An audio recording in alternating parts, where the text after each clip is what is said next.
Assalamualaikum warahmatullahi wabarakatuh. Selamat sore pemirsa dimanapun Anda berada. Jumpa lagi bersama saya, Salsa Ayu Amelia, dalam program BTV Inspiratif. Baik, menemani Anda di rumah, kita kali ini berbincang-bincang dengan isu-isu terhangat bersama tokoh-tokoh inspiratif yang ada di Provinsi Jambi. Kali ini kita kedatangan tamu spesial pemirsa. Beliau adalah seorang sosok pemuda yang sangat menginspirasi di Provinsi Jambi. Nah, beliau juga terkenal ramai diperbincang media sosial di mana-mana nih, yang merubah mobil Alphard pribadinya yang nilainya kita tahu cukup fantastis menjadi ambulan pemirsa. Nah, beliau adalah seorang Muhammad Kemas Vanezar Ardiansyah dan merupakan seorang pengusaha juga loh. Baik, sebelumnya kita akan mengenal nih. Pasti pemirsa di rumah penasaran kan siapa beliau? Kita kenalan dulu. Baik, terima kasih sudah menyempatkan diri di tengah pandemi saat ini, Bang, untuk berbincang-bincang hangat bersama BTV Jambi. Nah, baik, apa kabarnya sekarang, Bang? Alhamdulillah sehat dan selalu dalam lindungan Allah Subhanahu wa taala. Oke, alhamdulillah ya, Bang ya, di tengah pandemi kita mematuhi protokol kesehatan pemirsa dengan menjaga jarak. Oke, kelahiran mana boleh tahu nih, Bang? Kalau saya asli Jambi, kalau keturunannya Jambi Seberang, Tanjung Pasir, maka dari itu sampai hari ini masih memakai gelar Muhammad Kemas. Nah, itu. Wah, ada asli. kemasnya juga ya, ada Bang ya? kemasnya juga. Almarhum pun dari kakek sama almarhum papa pun tetap pakai kemas. Nah, kalau kakek saya udah keturunan berarti ya, Bang, Kemas Kamaludin, almarhum bapak saya Kemas Faizal Kemala. Nah, daerahnya Tanjung Pasir. Tanjung Pasir. Seberang, asli seberang ya. Untuk masyarakat Provinsi Jambi pasti tahu ya tempatnya di mana. Kelahiran tahun berapa nih, Bang? Saya 7 September 1987. Iya. Sudah menikah? Alhamdulillah, anak udah 3 sekarang. Anak sudah 3. Perempuan? Perempuan yang tua, nomor 2, nomor 3 laki-laki. Alhamdulillah. Wah, alhamdulillah semuanya insya Allah tahfiz Quran, hafiz semua. Tahfiz semua. Hafiz Quran, anugerah yang terindah diberikan Tuhan kepada itu yang kita kejar gitu utama. Ya. Iya. Aktivitas sekarang sebagai pengusaha ya, Bang ya. Usahanya di bidang apa boleh tahu? Jadi kalau nama perusahaan kita itu Vanezar Group. Kita bergerak di pertanian, perkebunan, peternakan, perikanan. Saya menciptakan pupuk. Nah, jadi pupuknya asli inovasi saya sendiri. Alhamdulillah sudah menyebar di seluruh Indonesia. Outlet kami sampai hari ini udah lebih dari 100 outlet seluruh Indonesia. Agennya ya, agennya. Ada di mana saja nih, Bang? Boleh di Kalimantan, Sulawesi, Medan, Riau, di Jawa. Luar biasa sekali nih pemirsa. Dalam cakupan provinsi dimanapun ada ya nih. Alhamdulillah. Alhamdulillah ada. Ada penghargaan sebelumnya, Bang? Banyak. Saya pernah dapat internasional itu Inspiration Magazine Award. Itu kategori pengusaha pendatang baru terbaik. Terus PT saya, PT Vanezar Group Indonesia masuk top 10 award Indonesia, PT terbaik, salah satu terbaik. Terakhir saya mendapat inspirasi jadi bintang rekor Indonesia kategori pengusaha yang produknya tuh di brandnya, kategori brandnya salah satu yang terbaik se Indonesia. Gitu ya, Bang ya. Dan banyak sekali nih pemirsa penghargaan yang diberikan kepada Bang Vanezar. PT Vanezar sendiri dari nama Abang sendiri. Alhamdulillah. Idenya dari nama sendiri itu. Menciptakan pupuk organik nih, saya penasaran pemirsa. Bagaimana asal mulanya? Kok bisa sih menciptakan pupuk organik gitu di bidang pertanian? Itu yang sering ini ya, untuk teman-teman yang sudah kenal saya lama malah sampai hari ini masih bingung kalau dilihat dari profil hidup saya. Saya dulu sekolahnya itu SMK 1, SMK Negeri 1 Jambi, terus lanjut lagi kuliah di Porkes Unja. Mulai itu udah aneh-aneh aja tuh kan pikiran. Tidak ada yang sejalan dengan apa yang saya hasilkan sekarang. Terus saya lihat potensi, saya mulai ngaji, saya lihat Rasulullah itu berdagang.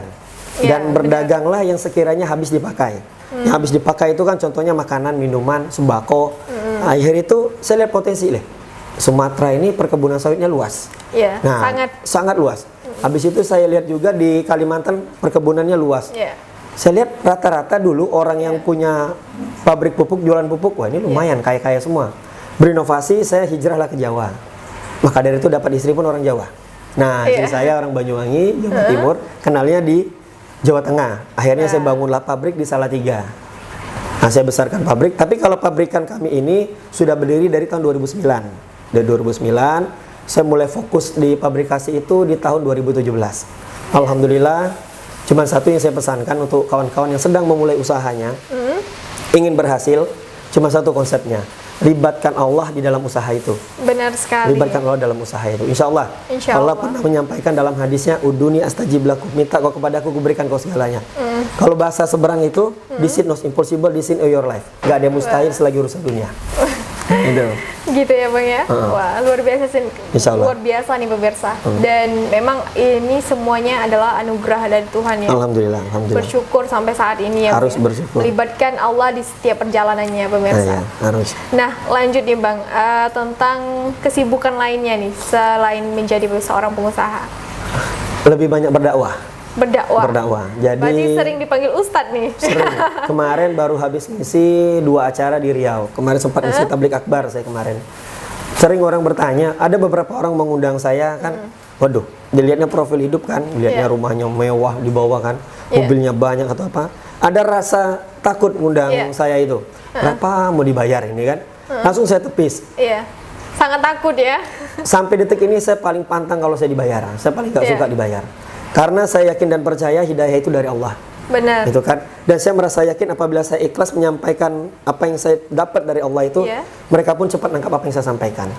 Karena saya yakin dan percaya, ini maaf ngomong untuk kita umat muslim, Allah tidak sembarangan memberikan hidayah kepada orang.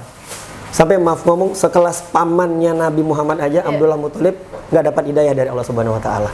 Perlu kita ketahui, sebelum paman Nabi meninggal dunia, itu Nabi minta beliau ucapkanlah 2 kalimat syahadah agar dihapus dosa-dosa dan masuk ke dalam surga. Tidak bisa ucapkan, Nabi hanya minta cobalah kedipkan mata, kata Nabi Muhammad. Tidak bisa juga diberikan mata. Alhasil sampai meninggal dunia Abdullah Muthalib tidak bisa mengucapkan 2 kalimat syahadah. Maka dari itu Allah menyampaikan, Nabi, sekalipun kau Nabi, kau tidak bisa memberikan hidayah kepada orang yang kau sayangi dan kau cintai.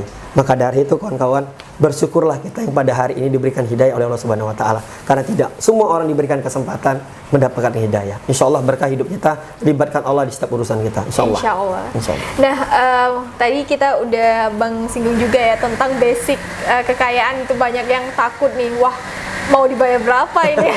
Jadi masyarakat itu menilai kalau dibayar sedikit nggak bisa gitu kan, kayak karena kekayaan sekarang udah punya segalanya gitu ya. Jadi masyarakat berpikir, aduh kalau diundang nih mau dibayar berapa gitu ya.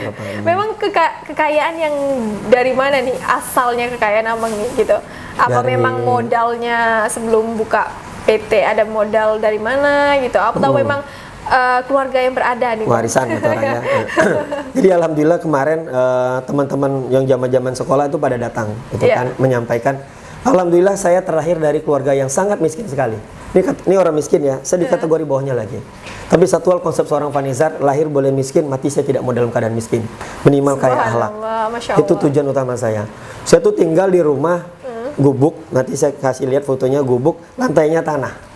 Kamar mandi pun agak jauh dari rumah, cuma 2 kamar. Itu kalau hari hujan netes-netes tuh airnya. Dan saking gubuknya netes-netes. Dan itu pun kontrak, bukan rumah sendiri. Dan itu pun kontrak, nggak punya apa-apa. Jadi memang yang penting satu hal sih, libatkan Allah setiap urusan kita, karena sekali lagi urusan dunia nggak ada yang mustahil. Yang penting mau usaha, terus berusaha dan terus berdoa. Kita tidak pernah tahu usaha mana yang berhasil dan doa mana yang akan dijawab oleh Allah Subhanahu Wa Taala. Sejak kapan usaha Mas Vanizar nih? Kalau pupuk ini kita mulai fokus masuk 2017-2018. Mulai fokusnya ya. Fokus ya. Fokus di situ. 2017-2018. Tapi berdirinya di tahun berapa? Kalau pabrikannya udah 2009. 2009. Pabriknya itu. Pabriknya. Nah, jadi pabrik lama ini sempat ngedrop pabriknya, akhirnya saya yang pegang sekarang. Nah, makanya nama pabriknya pun pabrik PT Vanizar Group Indonesia. Oke, luar biasa sekali nih pemirsa, seorang pengusaha. Dan ngomong-ngomong nih, viral karena mengubah mobil Alphard pribadinya yang sangat fantastis itu pemirsa menjadi ambulan gitu ya. Itu bagaimana ceritanya awalnya nih Bang? Jadi sebenarnya beberapa tahun yang lalu sudah punya niat memang untuk bikin ambulan. Iya. Berarti ada niat sudah lama. Niat ambulan itu sudah lama sih. Cuman sejalan dengan waktu saya tunda dulu, saya fokuskan yang lain. Alhamdulillah bukan saya bicara ria atau apa, saya punya musola sendiri juga, saya punya rumah tahfiz, punya yayasan juga. Cuman itu nggak mau saya viralkan dulu, saya tutupin aja atau apa kan. Sebenarnya ambulan itu udah lama. Akhirnya nggak sengaja pas mau bikin ambulan, waktu itu suaminya BCL Waktu meninggal dunia, saya lihat itu jenazah diangkat pakai mobil Alphard yang punya rumah sakit. Tapi Alphard lama tahun 2004. Saya lihat keren juga ya Alphard kalau dijadikan ambulan. Karena saya lihat kalau mobil biasa itu keranda itu kalau masuk pintu belakang susah ditutup. Kalau pakai Alphard ternyata bisa ditutup semua. Menjadi pemikiran, kenapa nggak aku bikin aja Velfire di rumah nih begitu kan? Sampai langsung kepikir situ, ya sudahlah saya bilang. Jadi sempat saya sampaikan sama istri, karena Allah sekarang memberikan kita rezeki yang luar biasa. Allah gampang aja kasih kita rezeki, yuk kita kembalikan lagi ke Allah. Yuk kita, ternyata istri support, keluarga support, kawan-kawan support, dah pada saat itu langsung saya bikin. Alhamdulillah gratis sampai hari ini. Proses modifikasinya itu bagaimana nih Bang? Wah lumayan itu butuh waktu yang cukup lama juga karena ngerubahnya banyak. Karena kan Alphard itu, Velfire itu semuanya serba digital. Saya bawa ke bengkel yang memang rekanan saudara saya itu Deva Auto Workshop itu di Palima itu harus benar-benar bagus bikinnya. Lantainya ya lebih kurang biaya yang saya keluarkan itu hampir 50 juta. Wah, sangat fantastis ya. Karena nggak gampang bikinnya. Baik Bang, balik lagi nih ke dukungan keluarga yang kata Abang tadi, istri, keluarga ya, orang tua sudah mendukung, support gitu kan. Tapi sebelumnya ada pro dan kontra nggak? Tanggapan dari keluarga itu seperti apa? Mungkin ada pertimbangan gitu untuk mengubah Alphard menjadi ambulan. Dan lagi ada kebayang nggak sih bakal viral seperti ini gitu? Sebenarnya kalau pro dan kontra tidak ada. Jadi memang ya alhamdulillah kan saya semua ini beli sendiri. Dia ngumpul uang saya sendiri, mobil itu juga punya saya. Itu kan saya berikan kepada istri dan orang tua untuk pakai hari-hari. Saya bilang kan. Alhamdulillah mereka justru support. Sebenarnya saya tidak pernah mau pengen viral pun nggak pernah mau. Nggak pernah. Dan tidak pernah menyangka. Tidak pernah menyangka juga. Sebenarnya bulan itu sudah hampir 3 bulan. Sudah hampir 3 bulan beroperasi, sudah sampai ke Kerinci itu kelilingnya, sudah kemana-mana itu mobil. Cuman pada saat itu ya mungkin inilah tujuan Allah mungkin mengangkat derajat saya dan dikenal lebih banyak orang. Mudah-mudahan dengan ini semua, sebenarnya ini ujian juga untuk saya. Untuk tetap istiqomah, tetap tawadu, tetap bermanfaat untuk orang banyak. Terserah mau pro dan kontra atau apa. Ada beberapa komentar ya cukup lumayan pedas saya lihat di media sosial atau apa. Saya anggap itu biasa sih. Memang dari dulu saya udah biasa lihat kayak gitu. Sampai ada yang bilang, wah itu fotonya dipajang di situ nanti malah ngurangin pahala, nanti amalannya tidak diterima. Saya malah kaget dapat komentar kayak itu. Sekarang mendadak orang bisa mencatat amalan seseorang lebih-lebih dari Tuhan. Ini kacau. Ini saya sampaikan untuk kawan-kawan di luar sana. Banyak yang bertanya sama saya apakah turun politik atau tidak. Ini maaf ngomong, sedikit pun saya tidak pernah kepikiran untuk jadi politik. Untuk terjun ke sana tidak pernah kepikiran. Untuk menjadi politisi nggak ada. Nggak pernah kepikiran. Kalau saya mau udah dari dulu. Nah, itu karena jemaah kami juga lumayan banyak, pendukung saya juga lumayan banyak. Saya membatasi diri untuk itu. Karena pedoman hidup saya tidak perlu jadi pejabat, saya tetap bantu umat. Yang jadi pertanyaan, banyak yang bilang sama saya, ujung-ujungnya pasti nyalek lah, pasti itulah. Ini maaf ngomong, ucapan yang kita ucap pada hari ini akan kita pertanggungjawabkan di akhirat nanti. Seandainya, ini saya tanya sama kawan-kawan yang di luar sana, yang mengatakan, wah itu pasti dia nyalek. Suatu saat dia pasti nyalek. Seandainya sampai saya meninggal dunia pun saya tidak nyalek, antum akan pertanggungjawabkan omongan itu sampai di akhirat nanti. Pertanggungjawaban itu yang menjadi riskan apabila antum meninggal dunia, susah loh untuk masuk surga karena antum menyebar kebencian, ada dosa yang Anda tinggalkan menjadi sebuah dosa jariah. Mulai hari ini berucaplah yang baik dan doakan yang terbaik. Apabila ada orang yang memposting tentang kebaikan, mau dia terang-terangan, mau dia diam-diam, itu urusan dia. Yang jadi masalah diam-diam kita tidak membantu orang, tapi kita mengomentari orang yang sedang bersedekah. Itu hati-hati dengan itu semua. Apa yang kita ucapkan, apa yang kita sampaikan adalah doa. 90% otak kita mencerna, itu yang hidup kita. Ucapkanlah yang baik dan doakan. Setiap orang memposting kebaikan, doakan, ya Allah aku pasti bisa seperti itu. Karena kenapa? Syarat agar doa kita dikabulkan adalah mendoakan orang lain. Insya Allah berbanyak kita berdoa. Intinya kita lebih mendoakan orang itu tujuan untuk kita sendiri. Insya Allah berpikir positif terus pada hari ini. Insya Allah hal positif pun akan hadir dalam hidup kita. Gitu. Amin amin amin ya Allah. Nah di segmen terakhir saya ingin bertanya nih Bang. Di pertanyaan terakhir nih pemirsa, bagaimana Abang terhadap pesan dan kesannya motivasi untuk generasi muda ke depannya agar bisa menjadi sosok pemuda yang menginspirasi seperti Bang Vanezar ini? Iya. Ini juga kemarin nggak sengaja juga viral. Jadi ada wartawan itu jumpa teman-teman sekolah saya dulu waktu kecil. Jadi ditanya kenal sama Nezar, kenal. Jadi teman sekolah itu pun nyampaikan sama wartawan itu, sebenarnya yang viral itu biasa Bang. Velfire yang Nezar lakukan itu hanya seujung kuku yang dia lakukan, lebih besar dari itu. Yang viral kemarin yang kabarnya saya mendonasikan organ tubuh saya, itu benar. Jadi 5 tahun yang lalu saya sudah mewasitkan kepada keluarga saya dan orang-orang terdekat saya sudah mewasiatkan itu. Di saat saya meninggal dunia, seluruh organ tubuh saya donasikan kepada mereka orang yang beriman. Mata, hati, jantung, ginjal, pankreas ini akan saya donasikan di saat saya meninggal dunia. Mata ini akan saya berikan kepada hafiz Quran yang dia bisa membaca Al-Quran tapi tidak bisa melihat. Agar dia kelak bisa melihat bagaimana bentuk Al-Quran yang sebenarnya dan bagaimana indahnya dunia Allah ciptakan ini. Ginjal akan saya berikan kepada alim ulama yang dia sudah cuci darah seminggu 2 kali. Dan itu kan bisa menjadi halangan untuk dia berdakwah. Kita kasih ginjal tadi.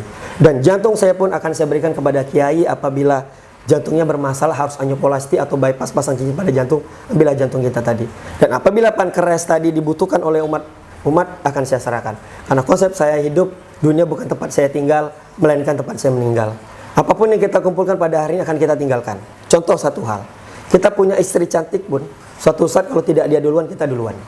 Kita punya anak banyak pun, belum tentu duluan kita pada anak kita. Banyak kejadian di luar duluan anak daripada orang tuanya. Iya. Tapi maka dari itu kita doakan anak kita panjang umur, murah rezeki, sehat badan dan menjadi seorang hafiz Quran. Dan mereka pun hanya bisa mendoakan kita. Harta yang kita kumpulkan pada hari ini akan kita tinggalkan. Apalagi kita umat muslim, meninggal tidak membawa apapun. Sampai kaos kaki pun kita nggak boleh pakai di saat kita meninggal dunia. Iya. Hanya membawa kain putih selembar 5 lapis tanpa kantong, tanpa jahitan. Semua tinggal. Karena dunia bukan tempat kita tinggal, kawan-kawan. Bukan tempat kita meninggal. Yang sedang meniti karir, bukan seberapa banyak harta yang kau kumpulkan, tapi seberapa berkah, bermanfaat untuk keluarga dan orang banyak. Libatkanlah Allah di setiap usahamu, karena kita terkadang sering lupa.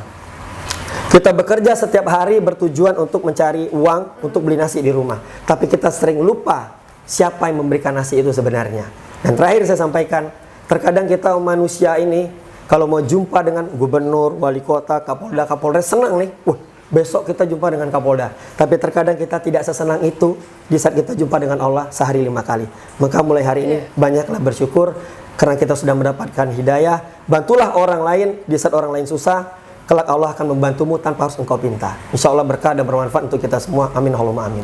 Amin. Masya Allah pemirsa di rumah, inilah seorang sosok Bang Vanezar yang luar biasa sekali dari sangat mendidik ya, motivasinya untuk pemirsa di rumah, khususnya generasi muda yang sedang menonton kita pada sore hari ini. Baik, waktu saya menemani Anda sangat terbatas. Saya Salsa Ayu Amelia pamit undur diri dan terima kasih.